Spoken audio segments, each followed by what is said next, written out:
Earlier this year, In Defense of Christians and the Knights of Columbus joined in partnership to launch the Stop the Christian Genocide campaign, to mobilize the American people in raising a voice of solidarity with Christians in the Middle East. Today's release of the Genocide Report is the fruit of that partnership, for which we are deeply indebted to the leadership of the Knights of Columbus. Carl Anderson is CEO of the Knights of Columbus, and under his leadership, the Knights have taken a leadership role in assisting Christians and other religious minorities who have suffered in the current genocide. To date, they have raised more than $8 million for this cause. Our interest in the issue of genocide comes from our humanitarian concern for those suffering people and for their spiritual and physical well-being. The Knights of Columbus became involved in supporting Christian and other religious minorities in this region because of the long-standing humanitarian activity and support for religious freedom at home and around the world.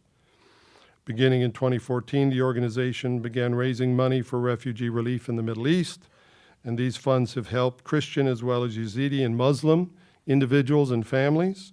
We've been providing funding for general relief in Aleppo, education for refugees now living in Jordan, and food, clothing, and shelter, education and medical care in Kurdistan.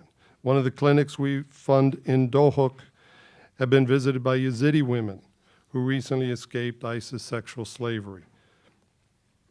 To date, the Knights of Columbus has raised more than $8 million in this cause. So, it is for these reasons that we have partnered with In Defense of Christians in producing this report and in sponsoring a national television advertising campaign in support of the petition located at stopthechristiangenocide.com. It is our hope that together our efforts will help mobilize greater public opinion and governmental action to protect these innocent religious minorities, including Christians, in the Middle East, and to help ease their suffering. A declaration of genocide by the United States government is a key component of this protection. Thank you very much. Thank you. The path of genocide is not lain overnight. This has happened over decades. And what we've seen is an ongoing persecution that has led to a desensitization that has led to a systematic acceptance of that diminished state as the status quo. And because it was the status quo, limits were then pushed, and we are where we are today. These are atrocities not only against international convention, but against a God-given right for people to live free, safe, and dignified. And the question that I want to simply address this morning is, what difference does it make that we call it genocide instead of crimes against humanity? As a genocide scholar, one could say, well, the Genocide Convention actually doesn't compel us legally to do anything except to pass a law in our own country against genocide and to extradite people who have committed the crime. Legally, in other words, it really doesn't make a difference if we call it genocide. But the truth is, the word moral force, the words moral force, is the reason for this word to be used. Because the word genocide, which was invented by Raphael Lemkin, because he realized that the other terms simply don't pack the moral clout that we need to describe genocide, words like extermination, barbarism, and so forth. We needed a new word, and that's why he invented the word genocide, which applies solely to human groups. Do we, in fact, want to be the people who have to answer people like the woman who came up to me in Rwanda in 1994 and asked me, why did you abandon us? That's the same question that I was asked in Cambodia in 1980. Why did you abandon us? I don't want to have to answer that question again. Why did you abandon us? My church in Baghdad being blown up in front of me. I survived twice. They bombed my car. I got shot in my leg by AK-47. My church been attacked by 5 missiles. And after I been kidnapped for 9 days, they used the hammer to break my teeth, my nose, and my back. And I spent years, not pain of body, but you understand which pain I suffered. And I still keep my shirt when they kidnap me. And still I look to my blood every day. And I remember. And this is what happened even to my people every day. I'm lucky. I'm still look to my blood and remember. But what about my people? They don't have any chance more to talk about our stories. Why I am here. I am here to tell you that my people, they feel that we are forgotten and we are alone. And I am here to tell the American, the first right step should be taken is to call it a genocide. If we are not declare that it's a genocide, that means we are not saying the truth. We Christians of Iraq, nearly 2 million just a decade ago, are now reduced to less than 300,000. And what becomes of these remaining Christians will be decided based upon the actions the world and the US will take now. Just imagine with me, if the case continues for the next 5 years, what will happen? We are going to disappear. Since 2014, the Islamic State took Mosul with all the Nineveh plain in one day. The people of 17 Christian villages escaped. In that time, my diocese received in my town over 13,000 families. All of them were without shelter, and until now, we have 3,000 to 5,000 families who left Iraq to the Middle East country like Turkey and Jordan and Lebanon. Those families, all of them suffered from the mental harm and serious bodily harm. Thousands of people lost everything.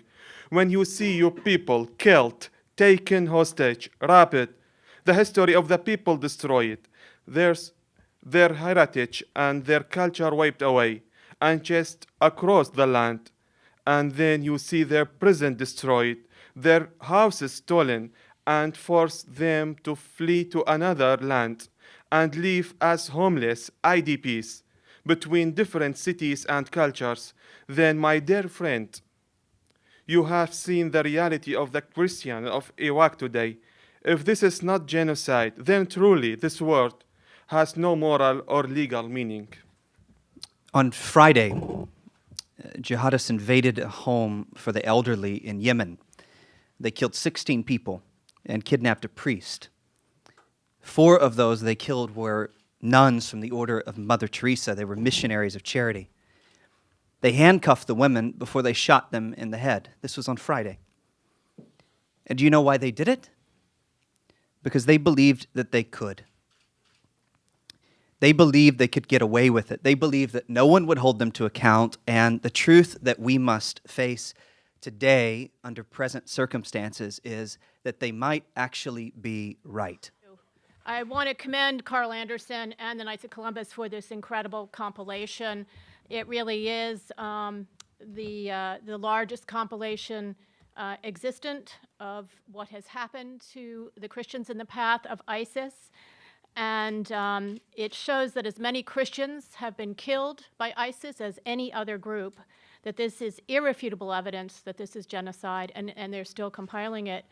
And yes, emphatically, the Yazidis, the Mandeans, the ethnic Shia, other groups over there are also facing the same thing. ISIS wants to destroy them all. Secretary Kerry, since October, has been leaking, his department has been leaking that they are willing to designate that the Yazidis are victims of genocide, but not the Christians or any other group. They have been saying that they don't have any information. They just don't have the facts. Carl Anderson, as well as a group of us, signed a letter on December 4th, everyone from Cardinal Wuerl to the Center for American Progress expert, saying, please, will you meet with us so that we can brief you about what is happening to these groups in the Caliphate, in the Islamic State. We got no response at all, none whatsoever. In recent weeks, the State Department has sent delegations to various Christian leaders saying they want to make a deal. They want to make some kind of wordsmithing deal. We're not going to call it genocide. We don't have the facts. What else can we call it? Can we call it crimes against humanity, ethnic cleansing? No, these words will not do because they do not indicate that there is an intent to destroy the Christians or these other groups. But ultimately, this is not a legal discussion. It's a human discussion.